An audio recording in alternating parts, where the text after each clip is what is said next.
नमस्कार दोस्तों, स्वागत है आपका इस नए वीडियो में। हमारी जिंदगी में कई बार ऐसे मोड़ आते हैं जब हमें मुश्किल फैसले लेने पड़ते हैं। इन फैसलों का हमारे जीवन पर गहरा प्रभाव पड़ता है। ये हमें खुशियों की ओर ले जा सकते हैं या फिर परेशानियों की ओर। अक्सर ऐसा होता है कि हमारे पास सही निर्णय लेने के लिए आवश्यक मार्गदर्शन या समझ नहीं होती और जल्दबाजी में लिए गए फैसले हमारी जिंदगी को और कठिन बना सकते हैं। सही निर्णय लेना एक कला है जो हमारी सफलता और सुखमय जीवन के लिए बेहद जरूरी है। आज के इस वीडियो में हम आपको एक प्रेरक कहानी के माध्यम से बताएंगे कि सही फैसले कैसे लिए जाएं और जीवन में निर्णय लेने का सही तरीका क्या है। तो आइए बिना किसी देरी के शुरू करते हैं आज की कहानी। बहुत समय पहले की बात है, एक छोटे से राज्य में एक बुद्धिमान बौद्ध भिक्षु निवास करते थे। उनकी विद्वता और ज्ञान दूर दूर तक प्रसिद्ध थी।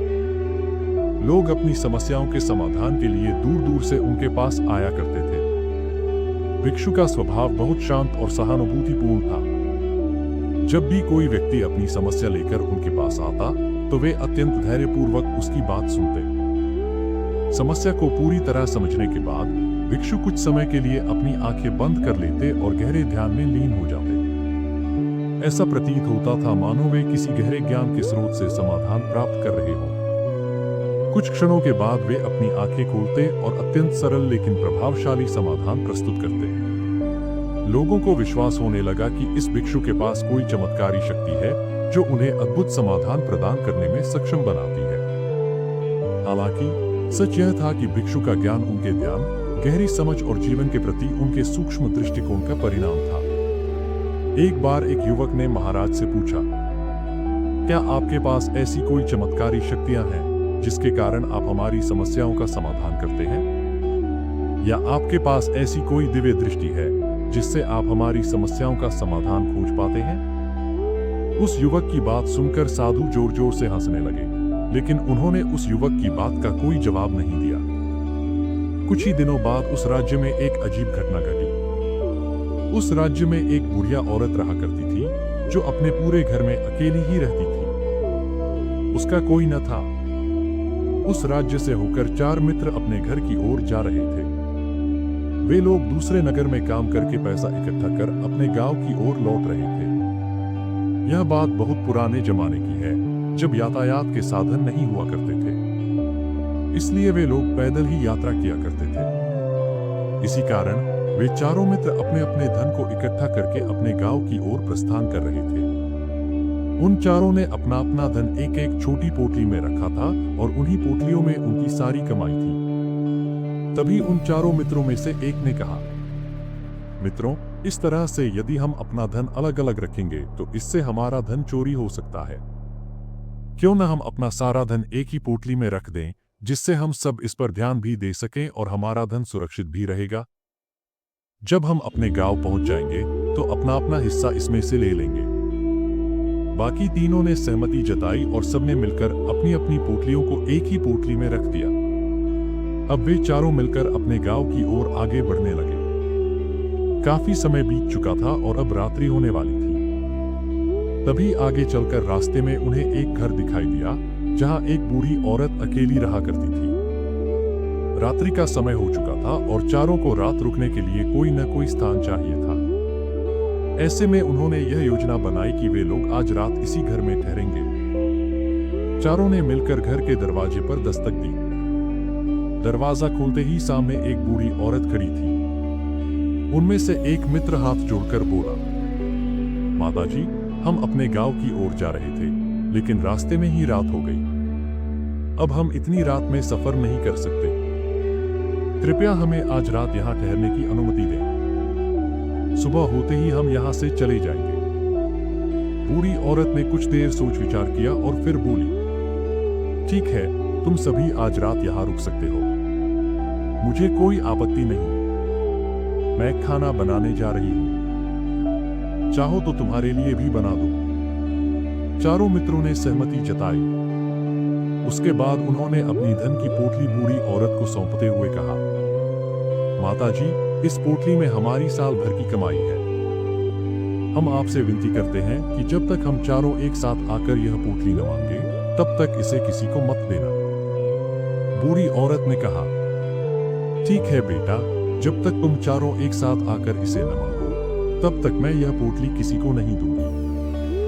वैसे भी तुम सुबह चले जाओगे तो मैं तुम्हें सुबह ही यह पोटली लौटा दूंगी। पोटली सौंपने के बाद चारों मित्र निश्चिंत हो गए और खाना खाकर सो गए। अगली सुबह जब चारों उठे तो यात्रा के लिए तैयार होने लगे। उनमें से एक मित्र, जो थोड़ा चालाक और धूर्त था, बोला, भाइयों, इस बूढ़ी औरत ने हमारी बहुत खातिरदारी की है। हमें अच्छा भोजन खिलाया, सोने के लिए जगह दी। क्या हमें यहां से जाने से पहले इसकी कुछ मदद नहीं करनी चाहिए? बाकी तीनों उसकी बातों में आ गए। चारों ने मिलकर खेतों में काम करने का निश्चय किया। खेत में काम करते हुए वही धूर्त मित्र बोला, मित्रों, मुझे बहुत प्यास लगी है। मैं जरा माताजी से पानी मांग कर लाता हूं। बाकी तीनों मित्र थक चुके थे, उन्होंने उसे अनुमति दे दी। धूर्त मित्र का षड्यंत्र। वह बूढ़ी औरत के पास पहुंचा और बोला, माताजी, अब हम यहां से जा रहे हैं। कृपया हमारी पोटली हमें लौटा दीजिए। बूढ़ी औरत ने जवाब दिया, लेकिन बेटा, जब तक तुम चारों एक साथ न आओ, तब तक मैं पोटली नहीं दूंगी। धूर्त युवक ने खेत में काम कर रहे मित्रों की ओर इशारा किया और कहा, वो देखिए, मेरे तीनों मित्र वहां हैं। उन्होंने इशारे से पोटली लाने की अनुमति दे दी है। बूढ़ी औरत को विश्वास हो गया। उसने पोटली उस युवक को सौंप दी। पोटली लेकर वह युवक वहां से भाग गया। कुछ देर बाद जब बाकी तीनों मित्र लौटे और बूढ़ी औरत से अपने मित्र के बारे में पूछा, तो उसने कहा, वह तो पोटली लेकर चला गया। यह सुनकर तीनों मित्र स्तब्ध रह गए।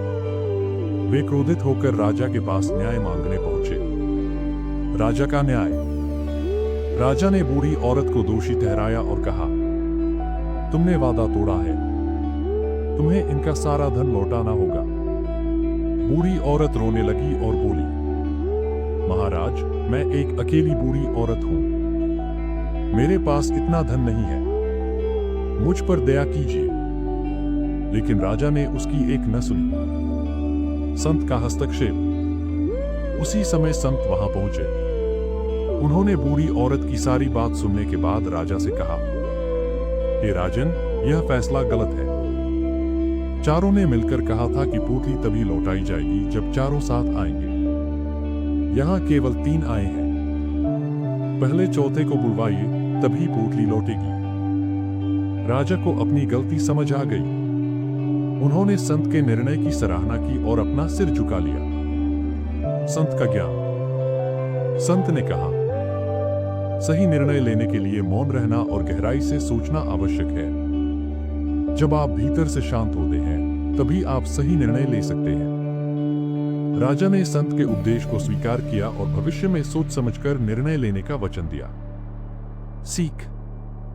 सही निर्णय के लिए धैर्य और गहराई से सोचने की आवश्यकता होती है। जल्दबाजी में लिए गए निर्णय गलत हो सकते हैं। वादा निभाना आवश्यक है।